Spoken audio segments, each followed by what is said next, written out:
With the 13th pick in the 2023 NBA Draft, the Toronto Raptors select Gradey Dick from the University of Kansas. The Toronto Raptors pick one of the best shooters in the draft. Welcome to Raptors Tonight. I'm Randy Urban, joined by Sherman Hamilton, Paul Jones, and Akil Augustine. All right, guys, impressions of the Raptors' 13th overall pick, Gradey Dick. Akil, I will start with you.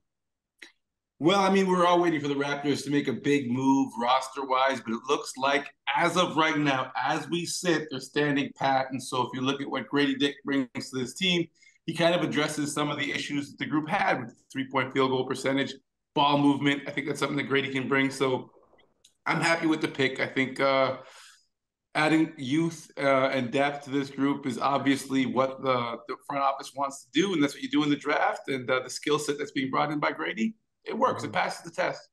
Mm-hmm. Sherm, your impressions of when the pick was announced? Well, I mean, it fits a need. The Raptors were not a good three-point shooting team last year, and they need to be better shooting the three. Are you expecting a rookie to come in and kind of make all of that shooting better? No, but you have someone coming in who has a defined role, who understands who he is, who did a very good job in college in terms of shooting the basketball. So you're looking at a player that's not coming in, not knowing what's expected of him. There's an understanding that not only does he have to shoot the ball, but players around him have to shoot the ball as well. But I like the idea of addressing an issue based on where you're sitting in the draft and understanding that this player is going to or should be able to help you right away in terms of being able to make shots. It's a lot to put on a young player, but this is what this young man got into the league because of. So I'm looking forward to see how this all shakes down. Mm-hmm. So, Jonesy, how NBA ready do you think this kid is? We're going to find out. Sherm talked about a need. Sam Mitchell, former Raptor coach Sam Mitchell, always said, if you want a rebounder, go draft a rebounder, because you know that's what the guy does. And this is in the same vein. If you want a shooter, go draft a shooter, because you know what this guy does and you know what he's going to bring.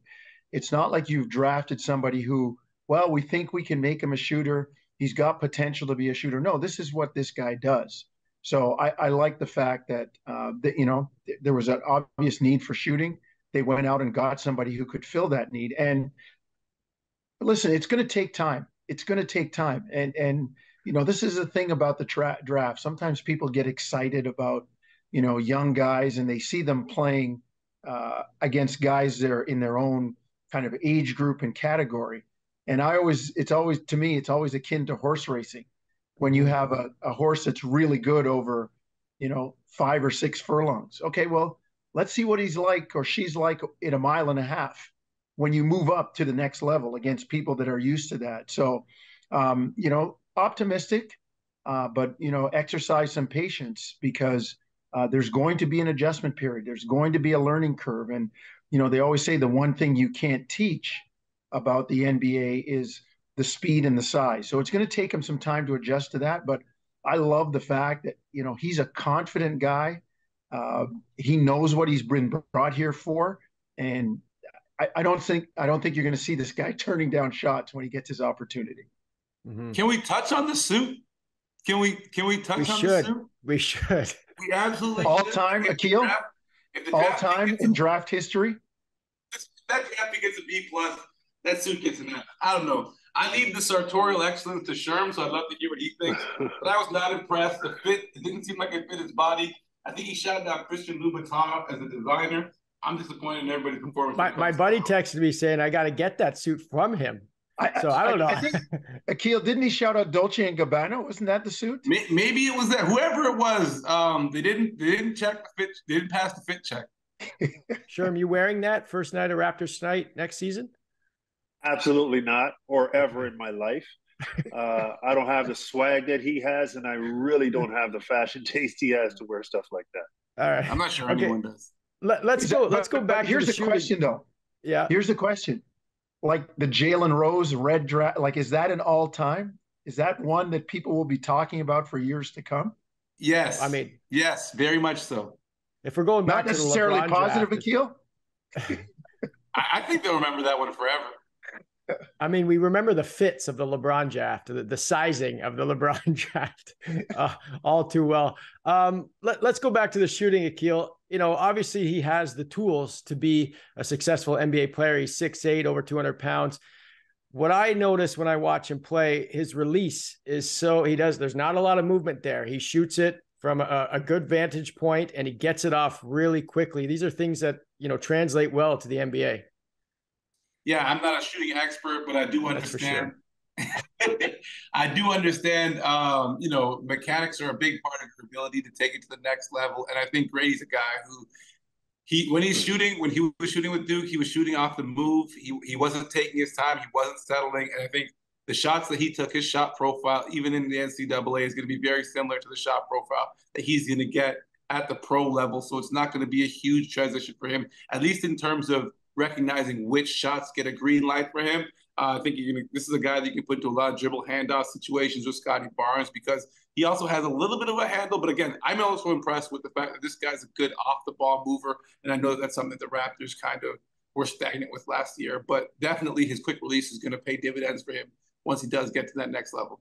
Mm-hmm. Feels like Sherman, he's going to pair well with a guy like Scotty. Two guys that have high IQ on the basketball floor, know where to go, know where to get to the spots that people aren't there, get shots away.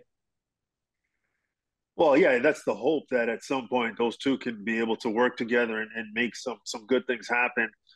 He's got a ways to go physically in terms of the NBA. And you know, once teams know he's a shooter, they're going to be physical with him and run him off his spots and get into his body and make him have to work. So there's going to be some time needed to allow him to adjust to that.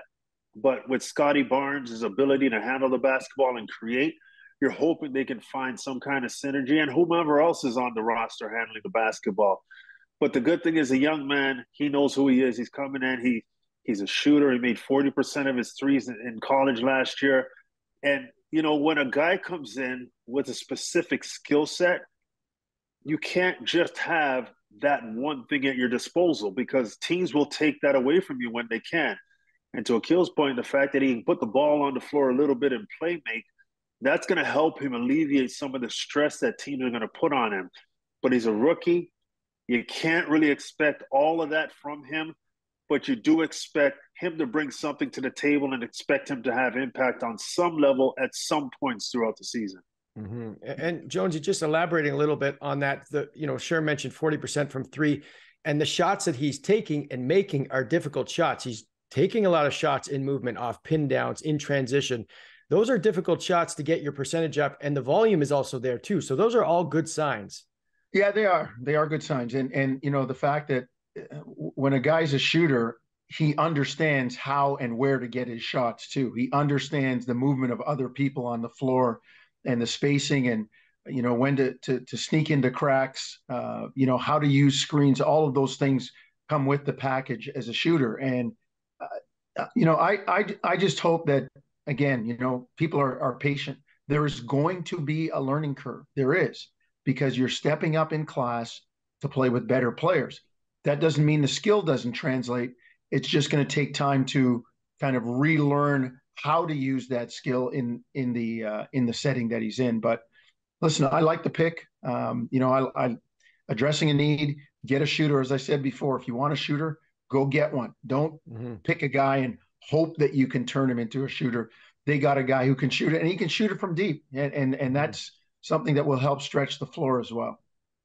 And he's not going to be confused about what his mission is on this team. I mean, he took around 6 3-point shots per game last season. All but 3 games of last season, he didn't make a three. So the fact is he knows who he is and he knows what his skill set is, and he's not afraid to let it fly. And the one thing you want in a shooter is supreme confidence. You want them to feel that every and any shot they take is going in. And this young man seems to have that mojo to his game. You got to have confidence to wear an outfit like that for sure. But you're just jealous, man.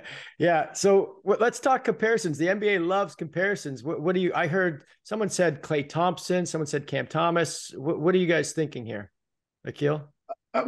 Wow. One of the all-time jokes about NBA draft night are the comparisons. Yeah. Because oftentimes you're looking at a guy's body of work from the NCAA and you're comparing it to a guy's body of work in the NBA, and rarely ever is the translation apples to apples, right? So you don't really know what a guy's going to turn into. But I heard someone mention the shot profile of a Gary Trent.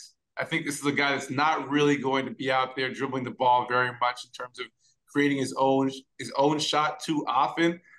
So I look at some of these comparisons and I say it's not fair to compare a guy like this to a Gary Trent or to a Klay Thompson or to anyone in the NBA, because I think if I were to think back to a player that I would say fits his shot profile that I imagine he'll have at this level, maybe a JJ Redick. Right? Yeah, a guy who you're not really going to expect to dribble the ball very much. You're really going to use him to space the floor, run him off screens. But again, this is probably one of the worst parts about drafting out of these comparisons, but we'll still participate because it's part of the game. 30 seconds left. Jonesy, is that what you had? That was JJ? The first guy that came to mind with me was JJ Redick. Yeah. And especially coming in, it took JJ a while coming in as a great shooter from college to have it totally translate to the professional game. And, you know, he made his mark. He carved out a pretty good career for himself in the end. Sherman, you got a comparison real quick? Yeah, he'll be the first Gradey Dick in the NBA. I love that. I love that. All right, guys, gonna stop it there. Thank you for watching this special edition of Raptors Tonight. Have a safe summer, everyone, and we'll see you next season.